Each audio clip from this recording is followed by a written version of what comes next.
आजभन्दा 1000 वर्ष अगाडि भारतवर्षमा बौद्ध विद्यालयहरू थिए, जसरी तक्षशिला, विक्रमशिला, नालन्दा। यो क्षेत्रमा बौद्ध शिक्षाको केन्द्रको रूपमा हजारौं वर्ष अगाडिदेखि नै विश्वविद्यालयहरू बनिसकेका थिए। त्यसमध्ये विक्रमशिला भन्ने जो बिहारमा पर्छ विश्वविद्यालय थियो। त्यस विश्वविद्यालयमा एकजना आचार्य हुनुहुन्थ्यो जसको नाम हो रत्नाकर शान्ति। के हो रे? उनी आफ्नो जमानाका यति ठूला विद्वान थिए, यति ठूला कि उनलाई देशवासीहरूले सर्वज्ञ नै भन्थे। सर्वज्ञ मतलब सबै कुरा जान्ने मान्छे। र यो प्रसार उनको देशमा मात्र होइन, फैलिँदै फैलिँदै आसपासका अरू देशमा पनि व्यापक हुँदै थियो। विक्रमशिलाका आचार्य त्यो बेला त्यहाँका प्रमुख पनि, र उनलाई विभिन्न ठाउँबाट बौद्ध दर्शन ज्ञान सिकाउनलाई बोलाउने गर्थे। यही क्रममा भारतबाट बाहिर, अहिलेको भारतबाट बाहिर सिंहलद्वीप, जसलाई अहिले हामी श्रीलङ्का भन्छौँ, श्रीलङ्काबाट पनि पहिलोचोटि बोलावा आयो। राजाले दूत पठाए कि हामी कहाँ आएर हजुरले हामीलाई ज्ञान दिनु पर्यो। याद राख्नुहोस्, श्रीलङ्कामा बौद्ध धर्म भित्र्याउने पहिलो मान्छे अशोकका पुत्र, जसलाई महेन्द्र ठेरो भनेर चिनिन्छ, 2300 वर्ष जति अगाडि बौद्ध धर्म श्रीलङ्कामा महेन्द्र ठेरोले भित्र्याएका थिए। तर त्यो ज्ञानलाई, त्यो बुद्ध दर्शनलाई, बुद्धको ज्ञानलाई जीवन्त राखिराख्नको लागि लङ्कालीहरूले बेला बेला विभिन्न विद्वानहरूलाई आफ्नो देशमा झिकाउने गर्थे। र यही क्रममा यो प्रसङ्गमा विक्रमशिलाका आचार्यलाई झिकाइयो। आचार्य त्यहाँ प्रस्तुत हुँदा राजा महाराजालाई भन्दा बढी स्वागत गरिएको थियो। हात्तीका लावा लस्कर, घोडा, रथ, हजारौं मान्छेको भिड, 1000 वर्ष अगाडि। किनकि उनी त्यो बेलाको विश्वको सबभन्दा शक्तिशाली, सबभन्दा प्रखर, सबभन्दा बौद्ध धर्मको सन्दर्भमा जानकार मान्छे थिए। त्यसकारण स्वागत पनि उनको त्यस्तै गर्यो। र उनले त्यहाँ 3 वर्षसम्म दीक्षा शिक्षा दिँदै गए। हजारौं मान्छे लाभान्वित पनि भए। अनि उमेर त्यो बेला उनको झन्डै 97 थियो। शरीर कमजोर भइसकेको, आँखा धमिलो भइसकेको। त्यसकारणले उनी फेरि भारत फर्किए। अनि भारत फर्कने क्रममा लङ्काबाट अहिलेको बिहारसम्म एउटा लामो यात्रा छ। त्यो बेला गाडी चल्ने कुरा भएन, कि त पैदल हिँड्नु पर्थ्यो कि त घोडा या हात्तीमा। अब यिनी पैदलबाट हिँड्थे भिक्षुहरू अक्सर। अनि त्यो बीच बाटोमा फर्कने क्रममा उनले हजारौं मान्छे भेटे। त्यसमध्ये एकजना कोदालिप्पा भन्ने युवालाई भेटेछन् र उनको सानैदेखिको इच्छा के त कि गुरुसँग सीधा दीक्षा पाऊँ र साधना गर्न पाऊँ, गुरु ज्ञान पाऊँ, गुरु साधना गर्न पाऊँ र त्यसपछि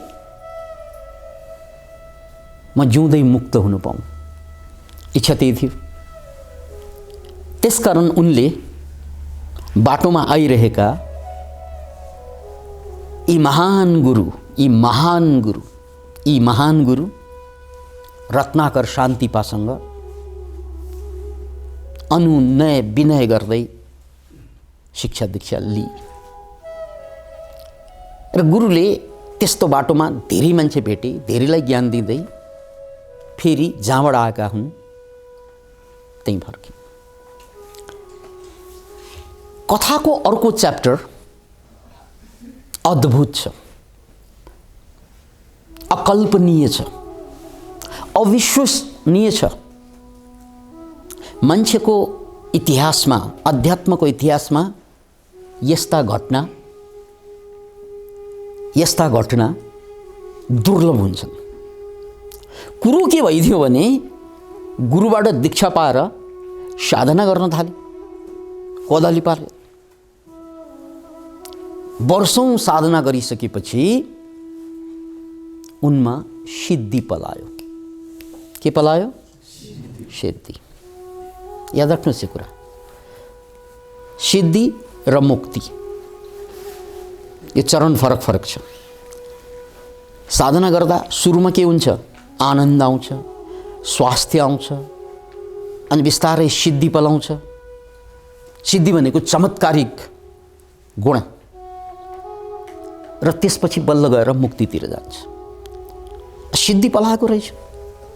अनि त्यो सिद्धिको बलमा यो कोदालिप्पा आफू बसेको ठाउँबाट अन्तर्ध्यान भइदिए, उडेर गइदिए। कहाँ त भन्नाले जहाँ उनका गुरु, नाम के अरे गुरुको? रत्नाकर शान्तिपा। रत्नाकर शान्ति अहिलेसम्म उनको नाम। रत्नाकर शान्ति कहाँ पुगे, त्यहाँ हजारौं भिक्षुहरू थिए, हजारौं विद्यार्थीहरू थिए। आकाशबाट एकजना मान्छे टप्किएको देख्दा त सबै छक्क, अचम्म, हल्ला फुल्ला भयो त्यहाँ। ओहो, के चमत्कार यस्तो कि आकाशबाट एउटा भिक्षु टप्केका छन्। अनि त्यो भिक्षुले फेरि रत्नाकर शान्तिलाई खोज्दै थिए। उनका लगियो पनि गुरुले चिन्न सकेन। भन्थे हजुर आकाशबाट टप्किनु भयो, चमत्कार सिद्धि, यो शक्ति कहाँबाट पाउनु भयो? कोदालिप्पा हाँस्छन्, गुरुदेव म त हजुरलाई धन्यवाद दिन आएको। म त हजुरलाई धन्यवाद दिन आएको यहाँ। म त हजुरको चेला हुँ। अझै गुरुले चिन्न सकेका छैनन्। कसरी चेला, कहिले चेला? किनकि वर्षौं भइसक्यो। मेरा हजारौं चेला छन्, म चिन्दिनँ। अनि कथा सुनाउँछ, हजुरले मलाई लङ्काबाट फर्कने क्रममा दीक्षा दिनुभएको थियो। त्यो दीक्षालाई मैले छोडिनँ, सबै छोडिदिएँ। घर छोडेँ, परिवार बिर्सेँ, खाना लाउन परवाह गरिनँ। तर हजुरको दीक्षा, हजुरको शिक्षा अनुरूप म साधनामा थिएँ र आज सिद्धि प्राप्त भयो हजुरकै साधनाको कारणले। त्यसकारण म धन्यवाद टक्राउनलाई आएको। अब हेर्नुहोस् है, अब गुरु अचम्बित यत्रा गुरु फेरि गुरुको आँखाबाट आँसु टलपल टलपल टल्किन थाल्छ, तुरुक्क आँसु झर्छ। भन्थे मैले तपाईँलाई दिएको शिक्षा के हो, मैले बिर्सिसकेँ।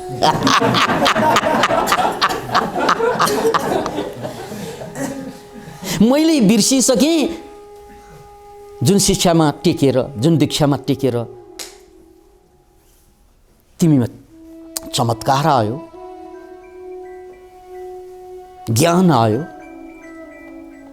त्यो त ममा पनि छैन। तर ज्ञान मैले दिएको, दीक्षा मैले दिएको, तर चमत्कार तिमीमा घटेको, किनकि तिमीले त्यसमाथि साधना गर्यौ। म जिन्दगीभर विद्वान भएँ, सबै विषयमा व्याख्या गरेँ, किताबै 40वटा लेखिसकेँ। त्यो बेला 40वटा किताब लेख्नु भनेको असम्भव कुरा, किनकि त्यो बेला हातले लेख्नु पर्थ्यो। हातले त अहिले पनि लेख्छौँ, बाँसको कलम बनाएर, मसी पनि आफैले बनाएर, कागज पनि आफैले तयार पारेर लेख्नु पर्थ्यो। त्यो बेला 40वटा किताब लेख्नु भनेको असम्भव जस्तो, त्यत्रो विद्वान। तर त्यो ज्ञान खोपडीमा मात्रै रह्यो, शब्दमा मात्रै रह्यो, चरित्रमा आएन। जसरी उनको शिष्यको चरित्रमा आए, शिष्यले देखाइदिए कि ज्ञानको शक्ति यस्तो हुँदो रहेछ। ज्ञान त फेरि गुरुकै श्रीमुखबाट सुनेको। Can you imagine it? त्यसपछि गुरुले हात जोडेर भन्छन् शिष्यलाई, हेर्नुहोस् है बाबु, अब त्यो ज्ञान मलाई तिमीले सिकाऊ। Can you imagine it? मानव इतिहासमा यस्तो घटना बिरलै सुन्न पाइन्छ, बिरलै। Can you imagine it? साँच्चै, can you imagine it?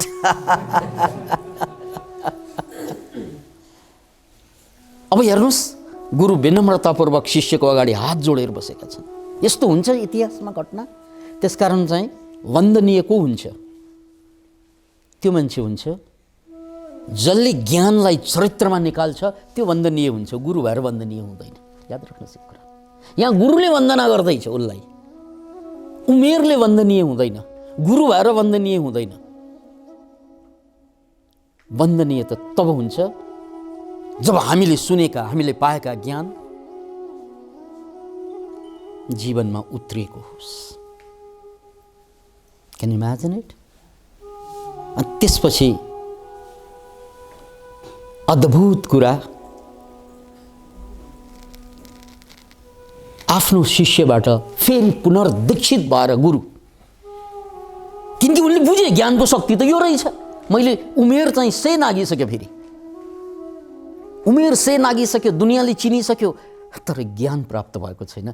किनकि ज्ञान चरित्रमा हुनुपर्छ, ज्ञान खोपडीमा होइन, ज्ञान दिलमा होइन। ज्ञान चरित्रमा नआएसम्म ज्ञान सिद्धै हुँदैन। किनकि बेच्ने ज्ञान र बाँच्ने ज्ञान फरक हुन्छ। अरूलाई सिकाउने अनि अरूबाट इनाम लिनु या प्रशंसा लिनु या फाइदा लिनु, यो भनेको ज्ञान बेचिएको बराबर हो। तर बाँच्दाखेरि त अझै आफ्नो कमजोरी छ, लोभ छ, डर छ, भय, चिन्ता, पीडा, दर्द, त्यो सबै बाँकी छ। तर ज्ञान पनि आउँछ, फेरि ज्ञान पनि रहने र डर पनि रहने, ज्ञान पनि रहने र लोभ पनि रहने। यसको मतलब यो ज्ञान अहिले पचे छैन। ज्ञान बीजारोपण त भयो, तर उम्रिए छैन क्या। नउम्रिएसम्म फल आउँदैन, फल नआएसम्म कामै लाग्दैन। किन इमेजिन इट? त्यसैले एउटा अद्भुत कुरा, इतिहासकै अद्भुत कुरा कि गुरुले आफ्नै शिष्यबाट फेरि दीक्षित हुँदै फेरि शिक्षा लिएर त्यो बाटो लाग्न थाले। 12 वर्ष फेरि गुरुको तपस्या सुरु भयो, साधना सुरु भयो। अनि गुरुले पहिलोचोटि निर्णय गरे, यो अरूलाई सिकाइरहने चाहिँ काम छैन, अरूलाई भनिरहने काम छैन।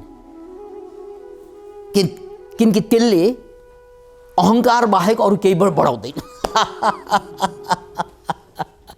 म बुद्धिमान, म ठुलै मान्छे, तर मलाई नै काम लाग्दैन मेरो ज्ञान, अरूलाई काम लागे जस्तो मात्रै गर्यो। अन्ततः उनको नाम रत्नाकर शान्ति। अब रत्नाकर शान्तिबाट उनी 12 वर्षपछि मुक्त भयो फेरि त्यही ज्ञानबाट। अब माध्यम को भयो? शिष्यबाट। त्यसपछि उनको नाम रहे रत्नाकर शान्तिपा। के नाम रे? रत्नाकर शान्तिपा।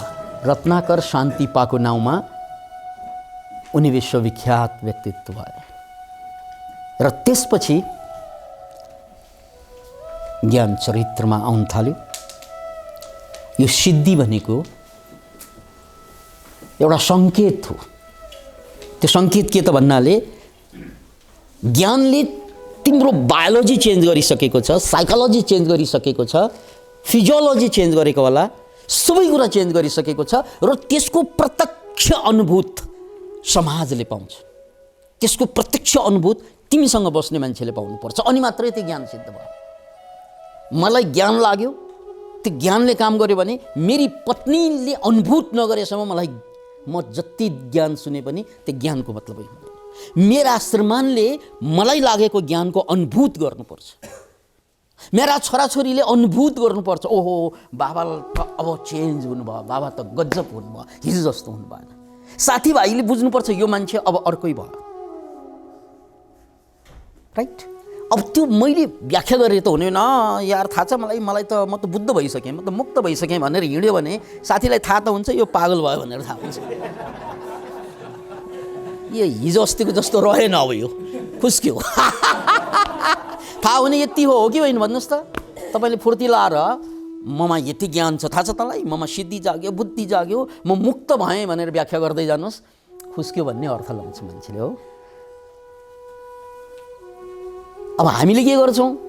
शान्ति करले जस्तै, रत्नाकरले जस्तै हामी पनि त्यही गर्छौँ। सिकेको कुरा अरूलाई गर्दै सिकाउन जान्छौँ, फेरि राइट, व्याख्या गर्न जान्छौँ, जबकि आफ्नो जीवनमा कुनै परिवर्तन आएको हुँदैन। त्यसकारण व्याख्या त गर्ने नै हो अरूलाई, तर त्यो व्याख्या शब्दबाट होइन क्या, केबाट हुनुपर्छ? चरित्रबाट। तपाईँ साह्रै लोभी मान्छे, सबै मान्छे लोभी हुन्छन्, चिन्ता गर्नु पर्दैन। सबै मान्छे थोर बहुत कमोवेशी हुन्छ, तर लोभी सबै हुन्छ, हो होइन? हो, तपाईँका छोराछोरी, नाता नाति जो छन् नि, साथीभाइ, सबैलाई थाहा छ तपाईँ लोभी भनेर, किनकि तपाईँलाई पनि थाहा छ यो लोभी भनेर, यो मान्छे मलाई लोभी भन्ने मान्छे सबै लोभी हो भन्ने उसलाई पनि थाहा छ नि। किनकि यथार्थ के हो? हामी सबै लोभी हौँ, हो होइन? ल तपाईँहरूमध्ये मलाई एक रत्ती लोभ छैन भन्ने हुनुहुन्छ कि खुस्किएकोले हात उठाउँछ कि मुक्तले? त्यस्तो हुनै सक्दैन, हामी सबै लोभी हौँ, राइट? डर डर नभएको हामीमा कोही पनि हुँदैन, सबै डर छिर्वा छ, सबैमा डर छ। फिजिकल, साइकोलोजिकल, फ्युचरको डर, पास्टको कुराको डर सबैमा छ छैन? लोभ छ, डर छ। यी दुईवटा कुरा मात्रै गरौँ अहिले। जब तपाईँमा ज्ञान पच्छ, फलीफुट फल लाग्छ ज्ञानको, हो, त्यो ज्ञानको फल लाग्नु भनेको ट्याक्कै चरित्रमा देख्नु। जस्तै उदाहरणको लागि एउटा बिउलाई हामी माटोमा रोप्छौँ, त्यो बढ्दै जान्छ, पात पनि आउँछ, फुल पनि आउँछ, फल आउँछ। लास्टमा फल आएपछि त्यस फलभित्र बीज पनि लिएर आउँछ, उसले ल्याउँछ ल्याउँदैन? एउटा बिउ मर्छ कहाँ? माटोमा, तर हजारौँ बिउ फेरि फलमा फर्कन्छ। यो एउटा साइकल पुरा भयो। बिउबाट यात्रा सुरु भयो, एउटा बिउ मरेर गयो र हजारौँ बिउ फेरि उसले फर्काइरहन्छ। हो, यो हो पूर्णता। फल पनि, फुल पनि, डाँठ पनि, पात पनि, यो हो। अब त्यसको फाइदा उसले लिन्छ कि अरूले लिन्छ? अरूले लिन्छ। हो, सिद्ध भयो नि। हो, जसरी एउटा बिउ सिद्ध हुन्छ फल पाकेपछि, त्यस्तै ज्ञान पनि बिउ हो। त्यो गुरुबाट लिनुहोस् या पुस्तकबाट लिनुहोस् या कसैको प्रेरणाबाट लिनुहोस्, त्यो त बिउ मात्रै हो। यो खानु मिल्दैन, खाएर एउटा बिउ खाएर के लाग्छ? केही पनि लाग्दैन, समाप्त हुन्छ खायो भने। त्यसलाई त रोप्ने हो। अनि जब त्यो फलीभूत हुन्छ नि बिउ, त्यो फलीभूत भएपछि बल्ल गएर अरूले फाइदा लिन्छ। पात अरूले फाइदा लिन्छ। पात कसले खान्छ? पात पशुले खान्छ। फलफुल मान्छेले खान्छ। दाउरा पात सबैलाई काम लाग्छ। सबैलाई जबसम्म तपाईँ काम लाग्दैन नि तबसम्म त्यो ज्ञानको अर्थै छैन। एज लङ एज तपाईँ अरूलाई काम लाग्दैन। अरूलाई किन काम नलागेको भन्नाले तपाईँ पनि लोभी, अरू पनि लोभी। काम कसले कसको काम लिने हो वार चलिरहेको हुन्छ। तँ लोभी भन्छ उसले, तँ भन्दा म भन्दा तँ लोभी भन्छ। तँ डर छेर्वा, म भन्दा तँ डर छेर्वा। तेरो बाउ डर छेर्वा, तेरो बाजे डर छेर्वा। सबै कुरा मलाई थाहा छ, तँलाई के थाहा? किनकि हामी कोही पनि मान्छे कसैलाई कामै लागिरहेका छैनौँ। भौतिक रूपमा काम लाग्यौँ, मानसिक रूपमा कोही पनि मान्छे कसैलाई काम लाग्दैन। भौतिक रूपमा त काम लाग्छ, बिहे भनेको त्यसैको लागि गर्ने हो। भौतिक रूपमा काम लाग्यो नि, एकले अर्कोको सहयोग गर्नको लागि भौतिक रूपमा काम लाग्छ लाग्दैन? लाग्छ भौतिक रूपमा। मानसिक रूपमा रत्ती पनि काम लाग्दैन। मानसिक रूपमा हामीलाई डर मात्रै लाग्छ। अगाडिको मान्छेले उसले के सोच्ने हो यति भने डर लाग्छ लाग्दैन? मैले यो गरेँ भने उसले के भन्ला? यसको मतलब के? मलाई डर छ अगाडिको मान्छेदेखि, लोग्नेसँग पनि स्वास्नीसँग पनि, या छोराछोरी यस्तो गऱ्यो भने समाजले के भन्ला, डर छ कि छैन? हो, यसको मतलब मानसिक रूपमा कोही पनि मान्छे कसैलाई कामै लाग्दैन। सबै मान्छे भयभीत छन्। हो, नयाँ मान्छे भेट्नासाथ हामीलाई बोल्नु, उसले पहिला बोल्ने कि मैले बोल्ने, म कन्फ्युजनमा छु। किनकि मलाई डर छ, उसलाई पनि डर छ फेरि। त्यसकारण कसले बोल्ने भन्ने कुरामा त्यहाँ वेट गरेर बस्छु। किनकि हामी कोही पनि मान्छे कसैलाई पनि मेन्टल स्तरमा काम लाग्दैनौँ। फिजिकल स्तरमा काम लाग्छ, सामाजिक स्तरमा काम लाग्छ, भौतिक स्तरमा काम लाग्छ। तर साइकोलोजिकल्ली हामी त भयभीत छौँ अगाडिको मान्छेदेखि। छोरा रिसाउला, श्रीमती रिसाउलिन्, श्रीमान रिसाउलान्, मैले यो गरेँ भने अरूले के भन्ला? यसको मतलब के? म सबैदेखि डराएर बसेको होइन। अनि यो सवाल मेरो मात्रै हो कि सबैको हो भन्नुहोस् त? सबै मान्छे सबैदेखि डराउनुको मतलब के हो? कि हामी कोही पनि कसैलाई पनि साइकोलोजिकल लेभलमा काम लाग्दैनौँ। लाग्छौँ? लाग्दैन। Can you imagine it? हो, ज्ञान भनेको के त भन्नाले अब म अरूको लागि काम लाग्नु पर्यो क्या। यानि एकजना मान्छे निर्धक्कका साथ मेरो अगाडि खुल्नु पर्यो। उसलाई मेरो अगाडि भए नै नहोस्, मेरो छोरालाई कुनै भए नहोस् मेरो अगाडि, मेरी आमालाई कुनै भए नहोस्, मेरो बाउलाई कुनै भए नहोस्, मेरो साथीलाई कुनै भए नहोस्, किनकि मैले उनीहरूलाई निर्भयता बनाइदिएँ। त्यसकारण भगवानको अक्षर, चाहे बुद्धको हुन् या गणेशको हुन्, कुनै पनि भगवानको एउटा मुद्रा के हुन्छ? अभय मुद्रा। राइट? देख्नु भएको छ? यो बुद्धको पनि यस्तो छ। अरू भगवानको पनि हामी के देख्छौँ? अभय मुद्रा। यो भनेको मेरो अगाडि डराउनु पर्दैन। राइट? मैले तिमीलाई दिन सक्ने सबभन्दा ठुलो कुरा के त भन्नाले भयमुक्त गराइदिने। That is the ultimate form of love. त्यो प्रेमको पराकाष्ठा हो, जहाँ अगाडिको मान्छे मदेखि रत्ती पनि डराउँदैन। ऊ खुलेर बाँच्न सक्छ मदेखि। हो, यो फल खुवाउनु पऱ्यो क्या मेरो बाउलाई, मेरो आमालाई, मेरो दाइलाई, मेरो भाइलाई। अभयको फल, त्यस्तै उद्धारताको फल। उसले 10 माग्यो भने सबैलाई जा भन्न सक्ने ताकत हुनु पर्यो ममा, किनकि सबै तिम्रै हो। Can you imagine it? बुवा यो गर्नु पर्यो, बाबु यो तिम्रै त हो नि। श्रीमान यो गर्नु पर्यो, अरे सबै तेरै त हो नि। Can you do that? हे खर्च धेरै हुन्छ, हे मेरो पनि भाग लाग्छ, सबै सच्याउने तैँले सच्याउने कि क्या हो? Can you imagine? Is this love? Is this love? No, it is a gulf. It is not love. प्यार त त्यो हो, तिमीले 10 माग्छौ म सबै दिन्छु। त्यति एहसास दिलाउनु पर्यो कि अगाडिको मान्छेलाई। किनकि इतिहासका थुप्रै ज्ञानी पुरुषहरूले त्यही एहसास दिलाएका थिए। मणिचूर राजाले आफ्नो मणि दान दिएको होइन, मणि भनेको टाउको दान दिएको। यो कहानी हामीलाई थाहा होला। हरिश्चन्द्रले सारा सम्पत्ति दान दिएको, यो हामीलाई थाहा होला। यस्ता थुप्रै कहानी छन्, बोधिसत्वका कहानीहरू, जहाँ माग्नेलाई सबै कुरा दिइदिन्छ, इन्क्लुडिङ लाइफ। त्यो हो पावर के ज्ञानको शक्ति, त्यो हो। त्यसकारण यसको यो कथाको यो प्रसङ्गको सन्देश के त भने ज्ञान भनेको बिउ हो। त्यो बिउलाई साँच्नु, सबै कुरा छोडेर त्यसलाई हुर्काउनु। जसरी एउटा बिउ हुर्किएपछि एक दिन फल लाग्छ, त्यसपछि निश्चिन्तका साथ सबैले खान पाउँछ फल, मैले पनि र मेरा छरछिमेकले पनि, राइट। त्यस्तै तपाईँसँग ज्ञान हात पर्न साथ अब अरू सबै काम छोडेर त्यसलाई हुर्काऊ। अहिले काम लाग्दैन नहुर्किएसम्म, काम लागिसकेपछि काम लागिरहन्छ सदियौँसम्म। Thank you.